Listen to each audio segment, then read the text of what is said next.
Hello, welcome back to Pursuing God's Heart, working our way through John's Gospel. And apologies for the 1 week delay, been busy with the European Leadership Forum.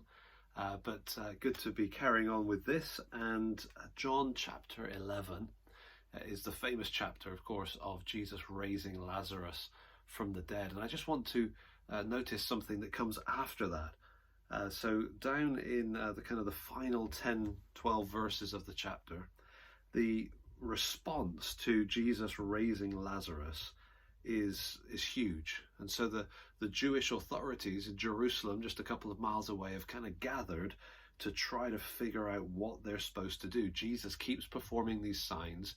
He's stirring up more and more interest in him. And they're saying, look, if this carries on, the Romans are going to come and they're going to take away everything.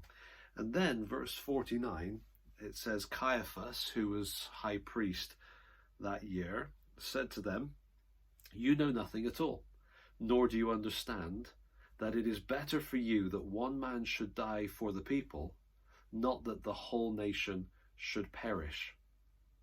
Okay, so it feels like an amazing moment, doesn't it? Like, whoa, Caiaphas, what have you just said?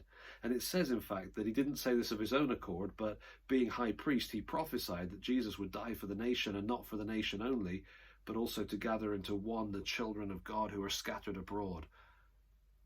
And so it's fascinating, the kind of sense as you're reading that wow, Caiaphas has got an understanding of why Jesus came to die. But actually, I don't think he really did.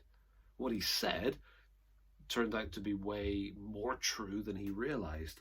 But what they said right before that in verse 48 was, this is going to be a problem. If Jesus remains alive, then the Romans are going to come and they're going to take our place, our position of authority, and they're going to take away our nation. They're just going to wipe us out. And so if we let Jesus live, we're in trouble. We lose everything.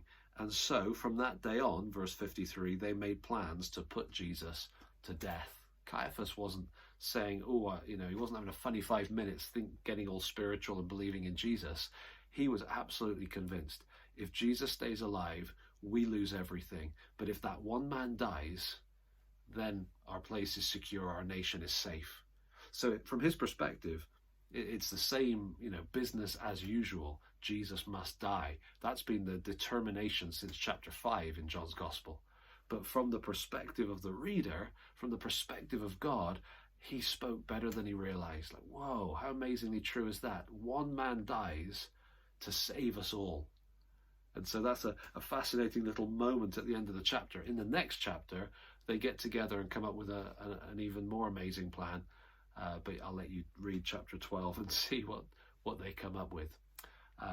Pursuing God's heart. Share highlights with others, your highlights, these highlights, any highlights you like. But let's be enjoying the Bible and pursuing God and his passionate desire to rescue us.